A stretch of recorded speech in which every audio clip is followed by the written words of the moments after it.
Não gostava que ninguém tocasse no tal episódio. Seu rosto ficava vermelho de raiva. Ela olhava para o noivo e gritava: "Feio, você é feio, horroroso." E aí é que eles mais falavam: "Vamos andar de barquinha, Olga?" Ela começava a chorar até que Tião, seu pai, entrava no meio para pôr fim àquela brincadeira sem graça, porque senão aquilo poderia ter consequências piores. Só que o pai e os irmãos riam muito às costas dela. Era muito engraçado.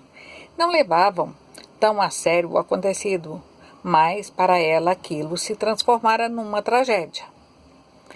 Ela só esperou uma chance para se vingar do noivo, e a chance apareceu. Na casa do tio dele, o seu Eto, ia haver um baile, e o noivo de Olga veio de Volta Redonda para dançar com ela a noite toda. Só que ele estava com um pouco de dor de dente no trabalho. Mas mesmo assim, ele virou a noite de sexta-feira a trabalhar. Precisava compensar o dia de sábado, que seria o dia que ele viajaria pela manhã. Mas o frio da madrugada não dera trégua, fizera seu rosto inchar um pouco. Mas ele nem notou a diferença de um lado para o outro, porque ele estava esperando aquele baile já fazia um tempo. Assim, ele entrou no ônibus e rumou para a casa da namorada. Ele estava muito cansado, sentia sono e dormiu toda a viagem. Bem de tardinha, ele chegou no sítio de Tião. Seu rosto parecia uma abóbora amassada de tão inchado. Ele estava horrível. E ele já não era lá um homem bonito, era desprovido de beleza. Agora, então, parecia um monstrengo. Até o olho esquerdo estava fechado de tão inchado. Olga o rejeitou quando viu e foi logo dizendo: "Você não irá no baile comigo. Você está muito feio assim." Ele implorou para que ela não fosse, que ficasse com ele ali, mas nada a fez desistir de dançar a noite toda. Ainda mais que agora ela iria se casar. E azar do noivo se ele não podia ir com esse rosto inchado. Se ele tomasse mais frio, o inchaço se transformaria em um abscesso. E ela queria se despedir dos antigos amigos, dos namorados, das amigas. Talvez nunca mais ela fosse dançar depois que casasse. E nada melhor que dançar bastante naquele dia, isso até o amanhecer, sem o noivo por perto.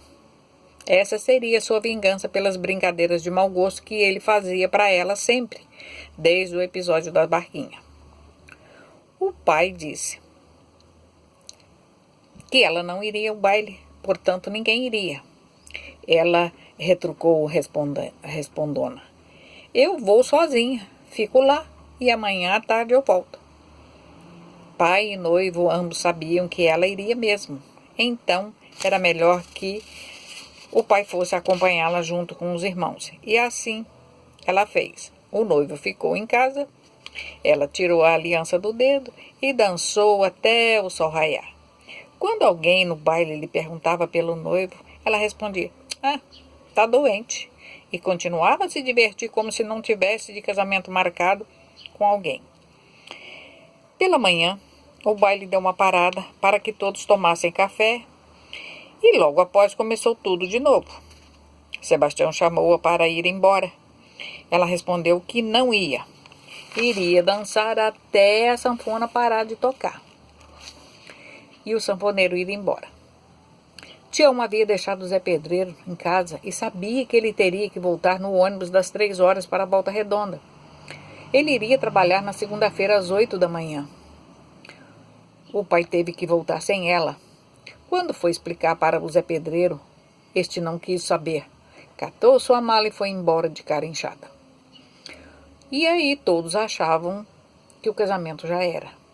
Mas quando foi no outro final de semana, lá estava ele, o noivo, a abrir a porteira de entrada do sítio para matar a saudade da noivinha amalucada. E nunca mais ele fez gozação com ela com o que quer que fosse, porque ela se vingava. A família sabia que quem mandaria seria ela e ele obedeceria de cabeça baixa. Porque se caso não fizesse isso, o casamento deles acabaria na hora. Mesmo antes de começar, ela era ardida como pimenta, mas ele a amava, venerava e satisfazia tudo que ela queria. E assim chegou o dia do casamento, foi uma festa muito bonita. E logo após os noivos foram embora para Volta Redonda, deixando o pai, os irmãos, e já com saudade das suas encrencas e confusões. Paulina não se acostumava à ausência da irmã, tinha medo de tudo.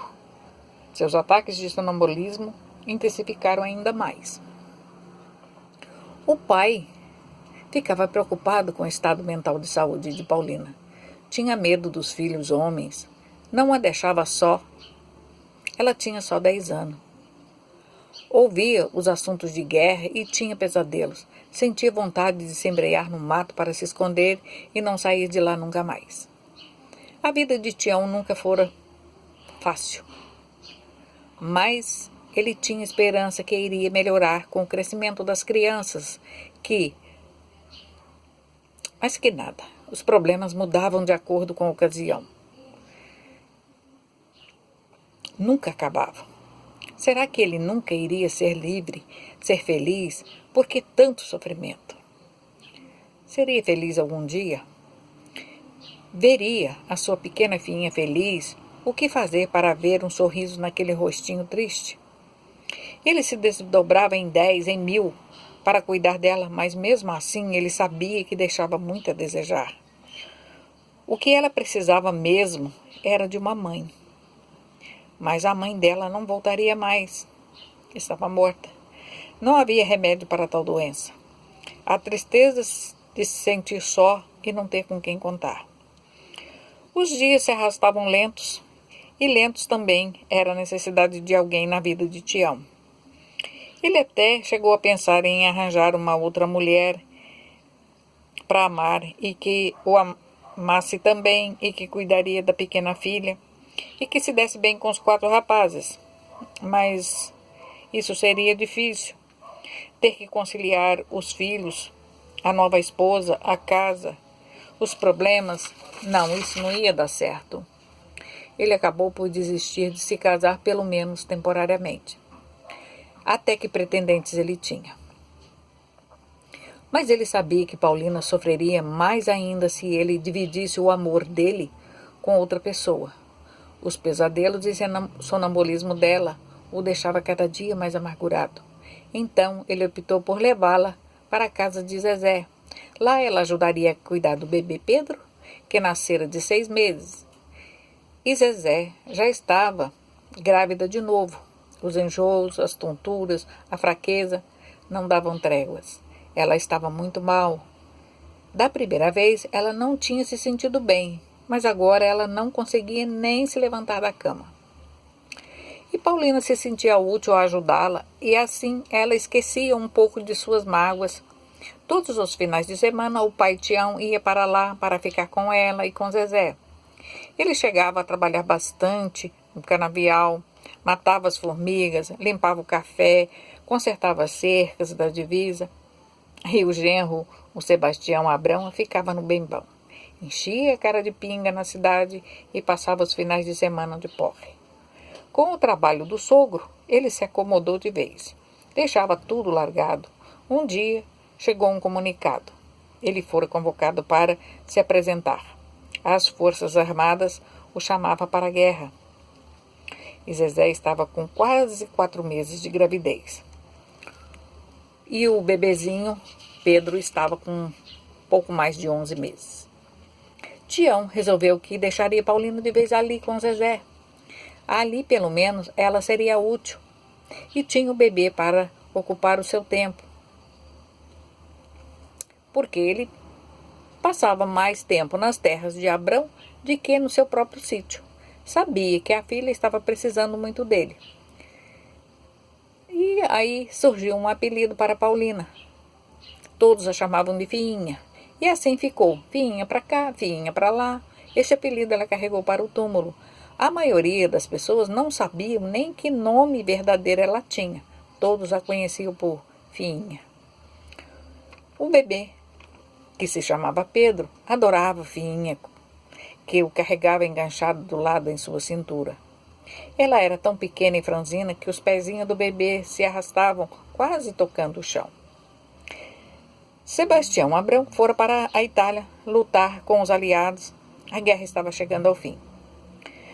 Sempre Tião olhava as estrelas em noites de luar e pensava: será que o Abrão vê o mesmo Cruzeiro do Sul que eu vejo aqui? E rezava uma Ave Maria, tirava o chapéu de sua cabeça e pedia ao Deus Todo-Poderoso que desviasse as balas do corpo do seu genro Pingaiada, que tanto sua filha precisava. Se perdesse o genro na guerra, seria morte demais para uma só família. O que fazer com mais 2 netos para ele, o avô, dar conta, criar e educar? E Zezé ainda estava só com 18 anos, na flor da sua mocidade. Ficar viúva, ele não gostava nem de pensar em tal coisa. Fiinha passava seus dias ocupada a ajudar a irmã. Chegou o dia do nascimento do segundo bebê. Foi tudo muito difícil. Zezé quase morreu, mas o bebê nasceu perfeito, muito pequeno. Era uma menina. E a mãe deu o seu próprio nome, Maria José. O avô ficou contente ao contemplar o rostinho do bebê no balaio a dormir. Mas a dieta de Zezé foi interrompida por causa dos afazeres. O pai a ajudava, mas ela precisava trabalhar na roça, porque ele sozinho não dava conta de tudo. Ela tinha os irmãos, que eram uns vagabundos e folgados. Não ajudava nem o pai, quanto mais a irmã. Tião não tinha pulso forte com os meninos e eles cresceram sem gostar do trabalho. Eles viviam de negociatas, de bailes, de tocar sanfona para festa, trocas com lucro, mas trabalho no dia a dia, isso nunca. O Américo vivia de jogo, um dos filhos mais novos, enquanto o pai trabalhava no sítio de Zezé por necessidade. O seu sítio morria no mato, sufocado. Os dias passavam e nenhuma notícia do genro na guerra. Mas ele era analfabeto, ele não sabia escrever e nem ler. E, na certa, tinha vergonha de pedir a alguém que escrevesse para ele. Até que um dia estourou a boa notícia. A guerra acabou. Todos ouviram a notícia no rádio, saiu nos jornais. Agora era só esperar que aquele genro chegaria vivo, ou a notícia de sua morte e os seus pertences seriam entregues à viúva. O medo de tal notícia abalava a todos que tinham familiares na guerra. Mas, como dizem, vaso ruim não quebra. O genro de Sebastião Malaquias apareceu. Vivinho da Silva, todo sorridente, com seus dentes de ouro a brilhar quando o sol refletia nele. Se ele era um boa-vida antes de ir para a guerra, agora então só fazia contar a todos como era a Itália, como lutara na guerra. E todos tinham por ele o maior respeito, mas trabalhar mesmo que era bom, nada. Ele não trabalhava mesmo.